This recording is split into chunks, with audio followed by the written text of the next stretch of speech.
Selamat datang kembali teman-teman di seri video filsafat untuk pemula, di mana kita sedang dan terus dalam proses memahami pemikiran 100 filsuf dunia dalam waktu 100 hari.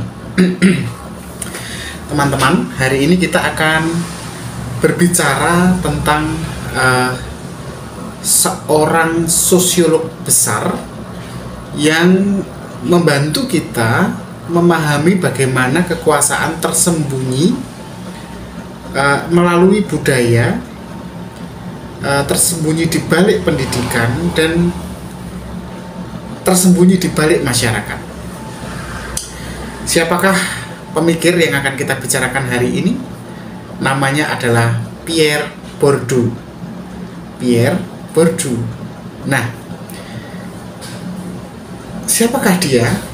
Bourdieu adalah seorang pemikir yang berasal dari Prancis, yang gagasannya yang cukup dikenal oleh banyak orang adalah mengenai 3 hal: habitus, modalitas, dan arena sosial. Nah, ketiga gagasannya ini ternyata mengubah cara kita melihat struktur sosial. Nah, pertanyaannya adalah, apa itu habitus? Lalu pertanyaan yang berikutnya, apa itu modalitas? Apa itu arena sosial? Lalu bagaimana modalitas mempengaruhi posisi kita di masyarakat? Dan apa yang membuat Bourdieu menjadi salah satu sosiolog paling berpengaruh di dunia? Bahkan pengaruhnya juga masuk ke dunia filsafat. Mari teman-teman, kita bahas bersama. Tapi sebelum sampai ke situ, kita akan bahas dulu siapakah Bourdieu itu. Pierre Bourdieu adalah seorang Prancis yang lahir tanggal 1 Agustus 1930 di sebuah desa kecil yang namanya Dengwin. Dengwin. Bourdieu berasal dari keluarga kelas menengah, ya, kelas pekerja atau buruh. Tidak miskin sekali, tapi juga tidak kaya. Jadi seorang buruh sederhana, dan nantinya latar belakang kehidupan dia ini mempengaruhi cara Bourdieu berpikir dan memandang ketimpangan sosial yang ada di sekitar dia. Teman-teman,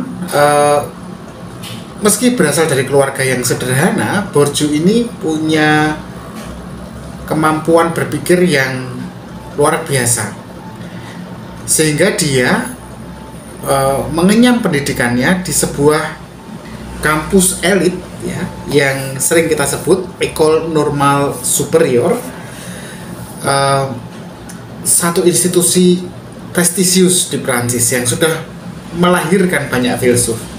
Nah, di École Normale Supérieure itulah Bourdieu mempelajari atau fokus pada bidang filsafat dan sosiologi. Nah, meski di awalnya dia di bidang filsafat, ya, tapi kemudian pengalaman Bourdieu ketika dia mengajar di Aljazair, sebuah negara yang menjadi koloni Prancis, ya, sekitar tahun 1950-an, ya, ketika Aljazair itu tengah-tengahnya berjuang memerdekakan dirinya dari Prancis. Nah, Bourdieu kan mengajar di situ. Nah, dengan mengajar di situ tuh dia justru berubah nih fokus intelektualnya, yang tadinya di filsafat bergeser ke arah atau lebih ke arah sosiologi. Khususnya dia fokus dan tertarik untuk melihat dampak kolonialisme pada masyarakat Aljazair. Dampak kolonialisme Prancis pada masyarakat Aljazair. Nah, teman-teman, dari situlah kemudian Bourdieu mengembangkan sebuah pendekatan baru untuk memahami struktur sosial, di mana pendekatan itu memadukan filsafat, sosiologi, antropologi, dan teori kritis. Oke, ingat teori kritis teman-teman. Frankfurt School yang sudah sempat kita bahas ya, tentang teori kritis seperti Habermas dan yang lain-lainnya itu. Silahkan cek di video sebelumnya. Baik, sekarang kita akan menukik masuk ke gagasan utama Pierre Bourdieu. Teman-teman, Bourdieu ini dikenal karena teorinya yang menjelaskan bagaimana kekuasaan itu tersembunyi dan bekerja melalui kebudayaan dan struktur sosial. Saya menangkap dari pemikiran Bourdieu itu ada 3 konsep utama. Kalau kurang, teman-teman bisa tambahi ya di kolom komentar.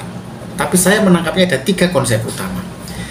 Konsep pertama adalah yang sudah saya katakan tadi tentang habitus.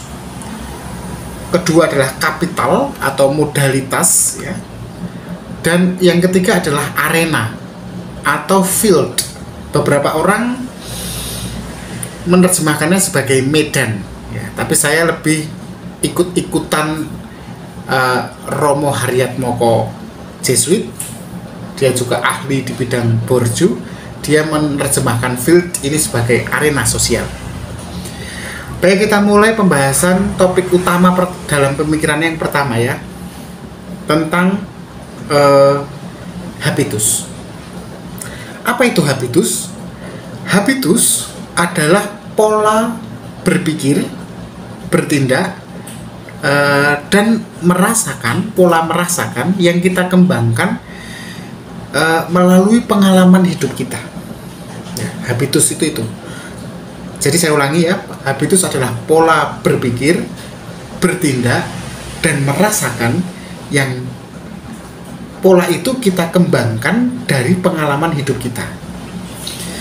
Misalnya, habitus itu akan terlihat dalam cara orang berbicara, cara orang duduk, dan cara orang berpakaian. Semuanya ini seringkali mencerminkan latar belakang sosial dan budaya mereka. Cara kelas borjuis atau orang kaya duduk, berpakaian, berbicara biasanya berbeda dengan cara seorang yang latar belakangnya buruh, latar belakangnya pedagang asongan ketika berbicara, duduk, dan berpakaian. Ya kan, kalau cara makannya saja sudah beda. Bukan hanya apa yang dimakan, tapi cara makannya saja sudah beda. Nah, itu habitus. Jadi habitus, teman-teman, itu bukan sesuatu yang disadari. Dia terbentuk secara otomatis berdasarkan lingkungan dan pengalaman kita. Yang kedua adalah modalitas atau kapital. Nah, Bourdieu memperluas konsep modal ekonomi ya, jadi modalitas itu lekat dengan modalitas ekonomi ya, tapi kemudian dia kembangkan lagi modalitas itu bukan hanya ekonomi, tapi ada 3 jenis modalitas lain yang juga sangat penting. Jadi selain ekonomi itu ada 3 modalitas. Pertama, modalitas budaya, modalitas sosial, dan modalitas simbolik. Kita pahami dulu dari yang pertama ya. Modalitas ekonomi tentu teman-teman tahu, kaya miskin ya toh, itu sudah sangat ekonomi itu modalitas ya. Tapi kalau modalitas budaya, apa itu? Modalitas budaya itu ditentukan dari pengetahuan, keterampilan, dan tingkat pendidikan seseorang. Misalnya, itu akan tampak dalam kemampuan literasinya, kemampuan membaca. Jadi gini, kalau orang kaya raya, biasanya orang kelas borjuis dan bangsawan sukanya baca sastra klasik, ya toh, buku-buku tentang sejarah perang, dan memainkan alat-alat musik tertentu seperti piano, harpa, biola. Nah, itu orang kaya. Kalau orang tidak punya, dia bahkan kadang-kadang tidak bisa memainkan alat musik. Bacaannya juga bacaan stensilan yang sedikit ada pornonya atau bacaan-bacaan ringan gitu kan. Nah, modalitas budaya itu tampak dari situ, ya, pengetahuan, keterampilan, dan tingkat pendidikan seseorang. Itu kemudian akan munculkan selera, gitu kan. Kalau asumsinya masyarakat dengan tingkat ekonomi yang tinggi atau kelas atas, tingkat pendidikannya tinggi, maka buku yang dia baca pun berbeda dengan yang kelas bawah.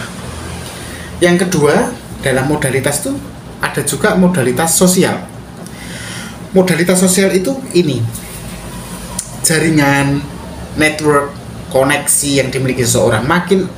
Makin tinggi posisi sosial seseorang, makin besar jaringan dan networknya dibandingkan orang yang di bawahnya. Dia kenal bos ini, bos itu, pemilik ini dan pemilik itu, sehingga yang kaya ini memang makin kaya, gitu kan. Kalau yang miskin ini boro-boro kenal bos, gitu kan, kenal anak buahnya bosnya pun tidak, gitu ya, karena dia di lapis pekerjaan yang paling bawah, gitu ya. Ketemu Pak Lurah saja nggak pernah, sedangkan orang kaya ketemu presiden gampang saja, tinggal WA, gitu. Modalitas sosial itu berarti jaringan, koneksi dan sebagainya. Nah, yang ketiga ini modalitas simbolik. Modalitas simbolik ini tampak dalam status, reputasi, dan kehormatan yang diakui oleh masyarakat. Biasanya ini teman-teman kalau halal bihalal atau pertemuan RT ini yang duduknya di depan tuh, sedangkan yang orang biasa duduknya di belakang, gitu. Karena orang ini kebetulan karena dianggap dermawan, rumahnya besar, mobilnya banyak, semua orang dengan tanpa dia harus ramah pun semua orang menyapa, gitu. Nah, modalitas simbolik, ya, kecantikan bahkan ya, kadang-kadang kecantikan, tasnya yang branded itu. Nah, modalitas simbolik ini kadang-kadang digunakan oleh kelas bawah untuk supaya bisa dianggap sama dengan kelas atas, ya dia ambil yang simbolik ini karena ini paling mudah nih. Iya kan, dapat barang palsu, tas branded, yang penting kelihatannya ada di kelas atas. Daripada kalau dia harus mengejar pengetahuan dan keterampilan, kan susah tuh, karena untuk sekolah itu aja mahal sekali kan, atau butuh usaha besar lah untuk bisa diterima di universitas elit, gitu kan. Ya kan, orang nggak punya tetap mungkin tuh masuk ke universitas elit, tapi butuh kekuatan, butuh butuh belajar yang sungguh-sungguh untuk bisa diterima. Sedangkan kalau yang sudah punya, orang berpunya, dari kecil segala fasilitas buku, komputer dan sebagainya sudah memudahkan dia untuk belajar dengan baik, gitu loh. Jadi ya, saya ulangi, modalitas itu ada 4 ya, ekonomi, budaya, sosial, dan simbolik. Oke, kita sekarang masuk ke lapis ketiga. Kalau tadi kan kita sudah ngomongin habitus dan modalitas ya, kapital. Sekarang kita ngomongin tentang arena atau field. Nah, dalam pemikiran Bourdieu, medan atau field ya, atau arena sosial itu adalah sebuah arena tempat individu dan kelompok itu saling bersaing untuk mendapatkan modalitas tadi. Ya, saya ulangi, modalitas arena itu adalah arena sosial atau field atau medan, itu adalah suatu arena di mana individu-individu dan kelompok-kelompok ini bersaing memperebutkan modalitas. Contohnya apa arena sosial ini? Contohnya arena sosial ini adalah dunia pendidikan, dunia seni, politik, dan ekonomi. Yang diperebutkan apa sih? Modalitas. Modalitas apa? 4 tadi, ekonomi, budaya, sosial, dan simbolik. Nah, oke. Dalam setiap medan, nah ini yang menarik. Dalam setiap arena sosial sekolah, arena sosial universitas, arena sosial politik, arena sosial seni, ya, arena seni rupa, seni, kan ada tuh arena sosialnya ya, skena lah, kalau bahasa anak sekarangnya skena gitu ya. Nah, itu ada aturan mainnya. Nah, aturan permainan yang itu yang menentukan siapa yang punya kekuasaan dan siapa yang tidak. Siapa dalam arena itu yang ada di tengah dan siapa yang ada di pinggir. Nah, teman-teman, Bourdieu menunjukkan bahwa mereka yang punya akses lebih besar ke berbagai modalitas cenderung mempertahankan kekuasaannya dengan cara yang tampaknya alami atau normal. Jadi kalau dalam sosiologi Bourdieu itu, orang yang sudah berada di tengah arena sosial, dia akan punya akses lebih besar ke modalitas, dan modalitas ini dia pertahankan dengan kekuasaan, tetapi kekuasaan ini tetapi dioperasikan dengan cara yang seolah-olah alamiah, seolah-olah normal.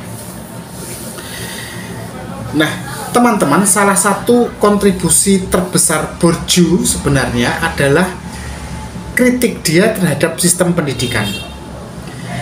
Kritik dia justru malah pada sistem pendidikan. Dalam bukunya Distinction, ya, dia punya 2 buku ya, Distinction dan Reproduction in Education, Society and Culture. Dalam 2 buku itu dia mengungkapkan bagaimana pendidikan itu seringkali bukan alat yang memungkinkan orang untuk berpindah kelas, atau ada kemungkinan seolah-olah itu ya. Jadi pendidikan itu tidak bisa jadi alat untuk mobilitas sosial. Maksudnya gini, orang kan berharap ketika orang sekolah, maka status ekonominya, status sosialnya akan meningkat kan. Dia akan naik kan, dari kelas bawah ke kelas menengah, atau dari kelas menengah ke kelas atas. Tapi seringkali pendidikan itu bukan, dalam prakteknya, memungkinkan orang untuk naik kelas, tapi justru malah semakin menyuburkan atau mereproduksi ketimpangan sosial. Jadi Bourdieu ini menarik ya. Jadi gini, ketika sekolah ini yang miskin, sekolah di sana, ya dia tetap akan kesulitan untuk menjadi yang paling pintar. Ada, tapi cuman kasusnya 1-2 orang yang bisa menjadi yang naik kelas gitu ya. Naik kelas ekonomi, status sosialnya karena sekolah. Kebanyakan mereka akan tetap di situ, dan bahkan semakin ditajamkan ketimpangannya di arena pendidikan. Bourdieu itu berpendapat bahwa ini sekolah itu kan kemudian, kalau diakui atau tidak ya, sekolah itu lebih menghargai modalitas budaya dari kelas atas daripada dari kelas bawah. Contohnya nih, sekolah kan lebih menghargai orang atau siswa yang bisa berbicara secara formal, tahu tentang seni-seni yang klasik gitu ya. Padahal kan sudah tahu ya bahwa dari kelas bawah ini mereka akses untuk bisa berbahasa formal, sopan, berkelas, pengetahuan tentang seni klasik, musik-musik yang klasik kan kurang ya di kalangan kelas bawah. Tapi di sekolah ini, kelas bawah ini harus bisa berlaku mirip dengan kelas atas, dan mereka harus belajar dengan keras untuk itu. Sedangkan di kelas atas mereka nggak perlu banyak belajar karena sejak lahir mereka sudah mengenalnya gitu. Nah, akibatnya siswa dari kelas pekerja, kelas buruh itu seringkali tertinggal di sebuah sekolah, bukan karena mereka nggak pintar, tetapi karena habitus mereka tidak sesuai dengan apa yang dianggap bernilai di sekolah. Bukankah kesenjangan makin melebar malahan di sekolah? Nah, teman-teman, lalu apa relevansi membicarakan Bourdieu hari ini? Ya, bagi saya pribadi, gagasan Bourdieu ini masih relevan kita bicarakan sampai hari ini, teman-teman. Detik ini video dibuat. Mengapa? Sekarang saya melihat paling enggak ada 3 alasan. Pertama adalah perkara ketimpangan sosial. Kedua adalah masalah media dan budaya populer hari ini. Dan ketiga adalah masalah globalisasi. Saya uraikan dulu yang pertama. Ketimpangan sosial. Kalau kita lihat gagasan Bourdieu tentang modalitas itu kan bisa membantu kita memahami mengapa ketimpangan sosial itu tetap ada. Bahkan di tempat-tempat yang kita anggap netral seperti sekolah, atau di tempat-tempat yang kita anggap egaliter seperti arena seni, skena. Dan itu terjadi di era kita hari ini modern. Ketimpangan belum hilang. Bahkan misalnya ya, sebagai contoh yang sehari-hari dalam dunia kerja saat ini, gelar pendidikan bukan satu-satunya yang dihargai. Anak lulusan S1 belum tentu diterima di perusahaan yang besar. Tapi siapa yang diterima? Dia yang punya koneksi, dia yang punya orang dalam. Anak S1 pintar tapi nggak cantik tuh, nggak bisa berlaku seperti orang kaya tuh, masuk ke perusahaan kalah sama orang yang sebenarnya nggak terlalu pintar, nggak terlalu terampil, tapi reputasi yang dia bangun, penampilannya dia, kan kecantikan termasuk modalitas ya, modalitas sosial ya, dia lebih diterima masuk dalam, atau bahkan karirnya lebih lancar daripada yang tidak punya koneksi, tidak punya reputasi, karena dia berasal dari kelas pekerja, kelas buruh, atau kelas menengah ke bawah.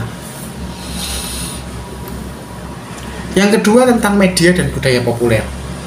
Coba teman-teman perhatikan, di era digital, modalitas simbolik ini kelihatan banget, terasakan banget.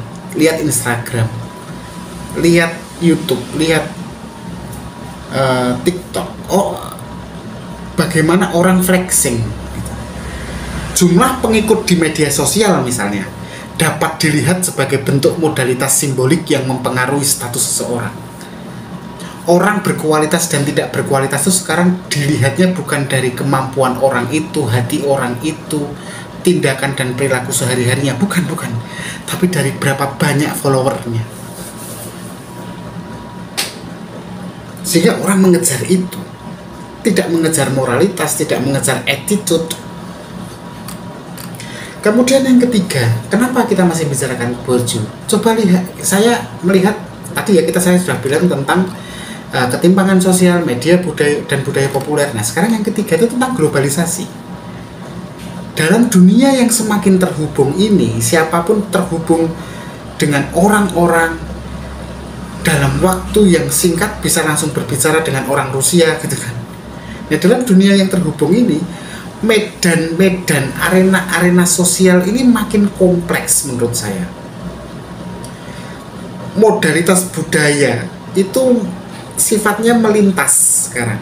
Maksudnya semakin plural, nggak homogen lagi. Tapi modalitas lintas budaya ini seperti kemampuan bicara dalam bahasa Inggris, kemampuan berbicara dalam bahasa asing, dan memahami budaya internasional itu, kalau teman-teman lihat, kini semakin penting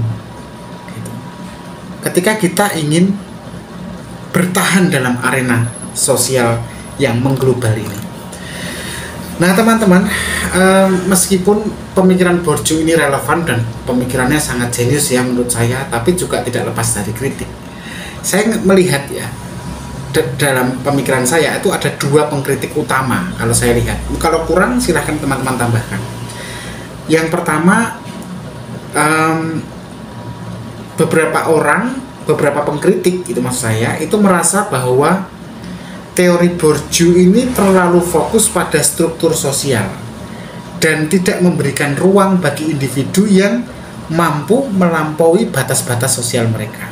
Jadi seolah-olah Bourdieu ini tidak mengakomodasi anomali. Misalnya anak petani, kan banyak tuh beritanya ya, anak petani yang kemudian menjadi bos perusahaan gitu.